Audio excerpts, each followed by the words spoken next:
cinta pada Nabi itu belum masuk dalamnya. Maka dalam kitab yang dipelajari, hadis yang biasanya di Jawa dan beberapa pesantren di Indonesia itu dipelajari di kelas 1, kelas dasar, umur 12 tahun. Hadis mi'ah, isinya seratusan hadis.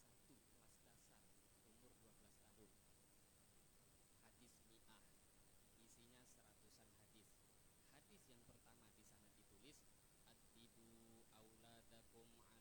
"Addibu auladakum ala salati khisalin, hubbi nabiyyikum wa ahli baitihi wa qiraatil Qur'an." Kata Nabi Shallallahu Alaihi Wasallam, ajari anak kalian 3 perkara. Addibu auladakum ala salati khisal, 3 perkara ajarkan. Yang pertama, hubbi nabiyyikum, ajari mereka untuk cinta pada Nabi mereka. Cinta pada Nabi perlu belajar. Oh, saya sudah cinta, perlu belajar cinta. Kalau cinta di mulut, semua orang bisa. Cinta itu terkadang tidak bisa diungkapkan dengan kata-kata, tetapi dia mengikuti yang dia cintai, itulah hakikat cinta yang sebenarnya. Maka Nabi katakan, ajarkan anak kalian untuk cinta pada Nabi kalian. Yang kedua, cinta kepada keluarga Nabi kalian. Keturunan Nabi banyak, terutama keturunan langsung dan terus keturunan Nabi sampai hari kiamat, itu semua keturunan zuriyatnya Rasulullah Shallallahu Alaihi Wasallam.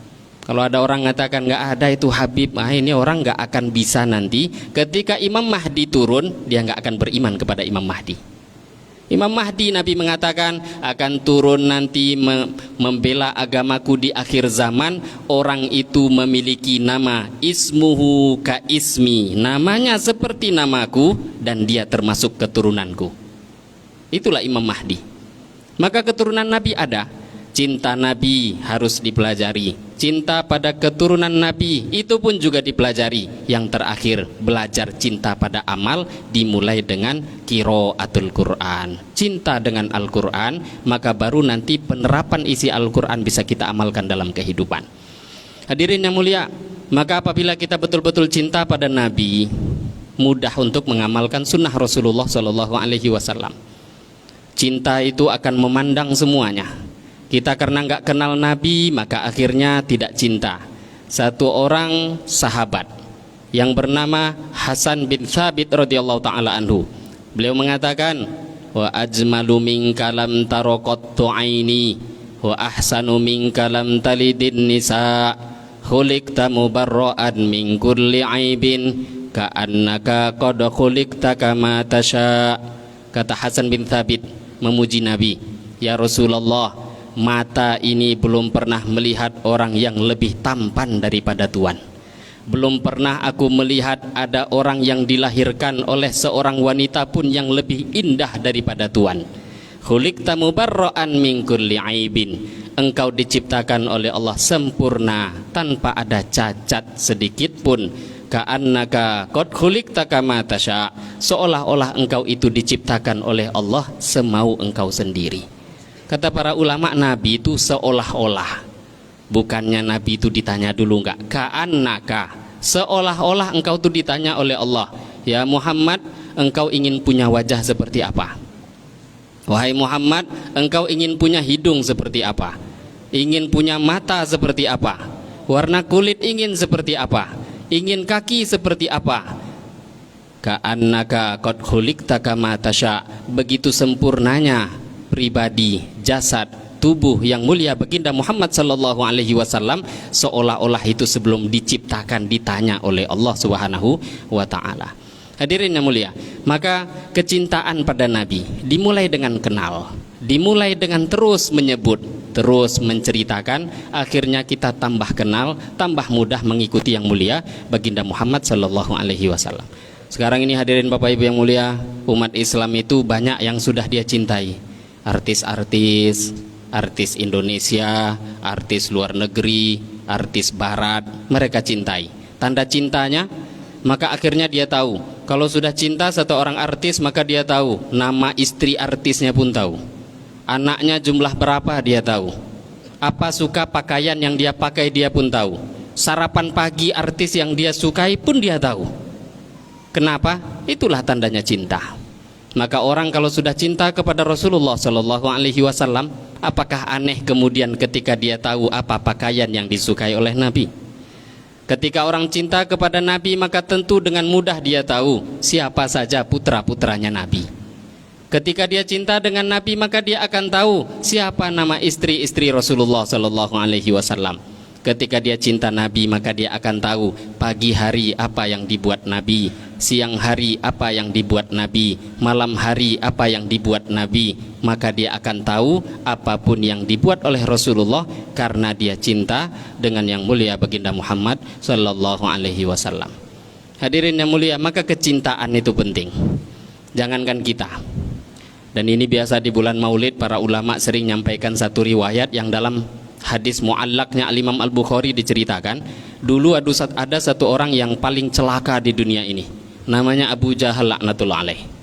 Abu Lahab, bukan Abu Jahal, Abu Lahab, pamannya Nabi Shallallahu Alaihi Wasallam. Dulu Abu Lahab ini sebelum Nabi diutus, belum lagi Nabi diutus, ketika Nabi Shallallahu Alaihi Wasallam lahir, maka Abu Lahab ini pernah saking bergembiranya, dia utus satu budak wanitanya yang bernama Thuwaibah, disuruh untuk menemani Aminah ibunda yang mulia baginda Muhammad Sallallahu Alaihi Wasallam melahirkan, temani. Maka singkat cerita Nabi lahir, Thuwaibah pun tahu ini yang lahir laki-laki, maka perlu diberitakan kepada pamannya. Pasti dia bergembira, dengan tergopoh-gopoh lari itu Thuwaibah jumpa dengan tuannya yang bernama Abu Lahab. Ketika jumpa dengan tuannya, dia pun mengatakan, wahai tuan, keponakan Anda sudah lahir. Maka Abu Lahab tanya, laki-laki perempuan? Laki-laki. Sudah diberi nama? Iya, Muhammad. Maka kata Abu Lahab, pada waktu itu saking bergembiranya, kata Abu Lahab, karena engkau sudah memberikan kabar gembira atas kelahiran daripada keponakanku, sekarang engkau pergi, terserah kemanapun, engkau bebas, engkau bukan lagi menjadi budakku, engkau aku bebaskan. Kata Abu Lahab, pernah bergembira dengan kelahiran Nabi. Maka tidak berapa lama kemudian Abu Lahab mati. Ketika dia mati, dalam mimpi satu orang paman Nabi yang lain bernama Abbas bin Abdul Muttalib, saudara daripada Abu Lahab, mimpi berjumpa dengan Abu Lahab. Maka Abbas pun bertanya, Abu Lahab, apa kabarmu di sana? Di kubur itu sekarang sedang ngapain? Maka kata Abu Lahab, hancur, hina, celaka. Tapi setiap hari Senin aku tidak diazab oleh Allah Subhanahu wa taala. Maka ditanya oleh Abbas, apa penyebabnya?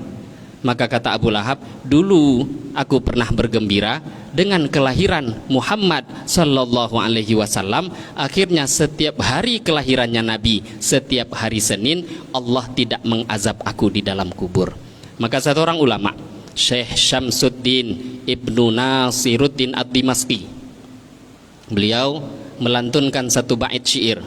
Kata beliau, idza kana hadza kafiran ja'a dhammuhu bitabbat yadahu fil jahimi mukhallada ata annahu fil yaumil itsnaini daiman yukhaffafu anhu lis-sururi bi ahmada famadh-dhannu bil abdil ladzi tala umrihi bi ahmada masruran wa mata muwahhida. Kata beliau melantunkan syair, satu orang ulama, Syekh Syamsuddin Ibnu Nasiruddin Ad-Dimashqi, beliau mengatakan, coba tengok orang secelaka Abu Lahab saja, ketika dia pernah bergembira, setiap hari Senin azabnya diringankan oleh Allah. Idza kana hadza kafiran ja'a dhammuhu, Allah sudah caci cela Abu Lahab dengan ucapan tabbat yada abi lahabi wa tab ata annahu fil yaumil itsnaini daiman yukhaffafu anhu lis-sururi bi ahmada. Riwayat sudah menceritakan bahwa setiap hari Senin azabnya diringankan oleh Allah. Maka kata beliau, famadh-dhannu bil abdil ladzi tala umrihi. Sekarang coba tengok, secelaka-celaka manusia saja ketika gembira dengan kelahiran Nabi, beruntung dia, dapat faedah. Kira-kira bagaimana orang tuh kalau beriman, senang dengan Nabi, cinta dengan Nabi, iman seumur hidup, cinta dengan Nabi, mati dalam keadaan Islam, kira-kira anugerah apa yang akan Allah berikan kepada dia? Hadirin yang mulia, maka kecintaan pada Nabi itu perlu diusahakan. Ketika kita cinta dengan Nabi, terutama di bulan Maulid ini, lebih dekat dengan satu keadaan yang mirip-mirip dulu dengan keadaannya Nabi dilahirkan.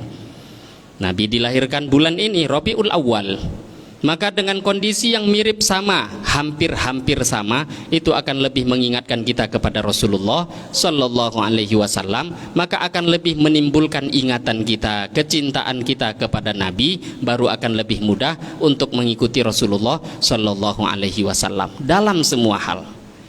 Kehidupan Nabi, sunnah Nabi, fikir Nabi, terutama hadirin, yang paling tinggi dalam kehidupan Nabi yang harus kita ikuti adalah fikir dan kerisauan Nabi kepada umat. Itu yang mau kita pelajari.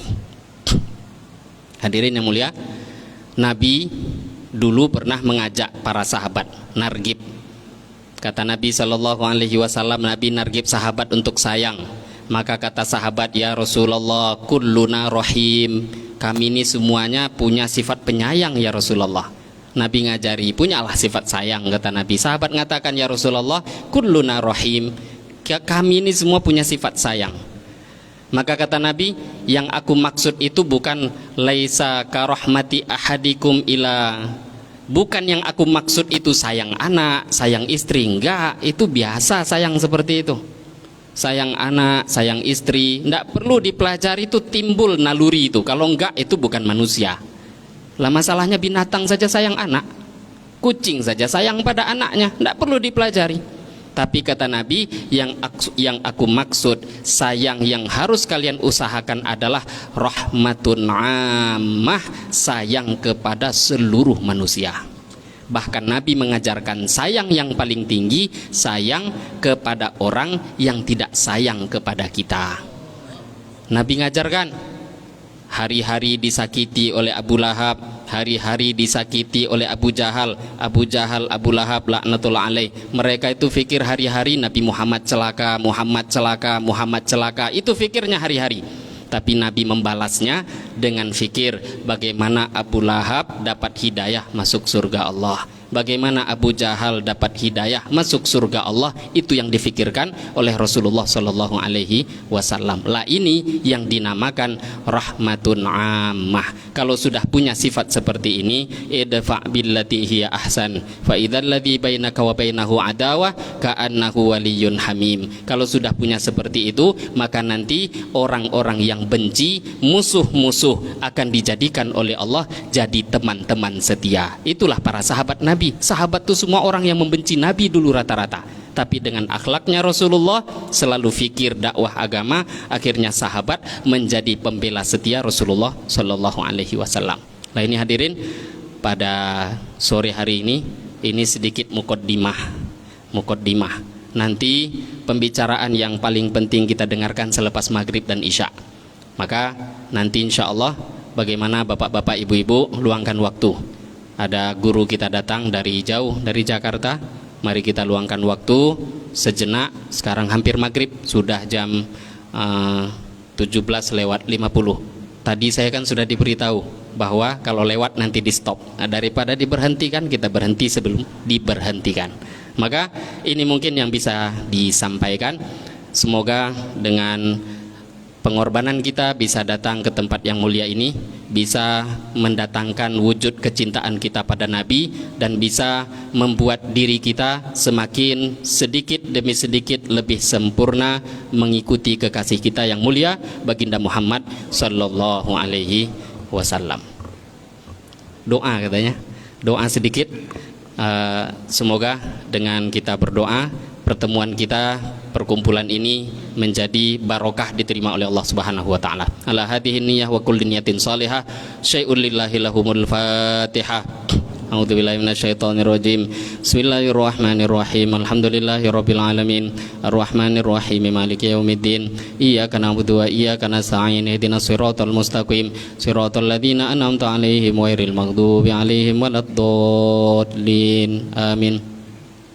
Allahumma sholli ala sayyidina Muhammad wa ala ali sayyidina Muhammad kama shallaita wa sallamta wa barakta ala sayyidina Ibrahim wa ala ali sayyidina Ibrahim fil alamin innaka Hamidum Majid.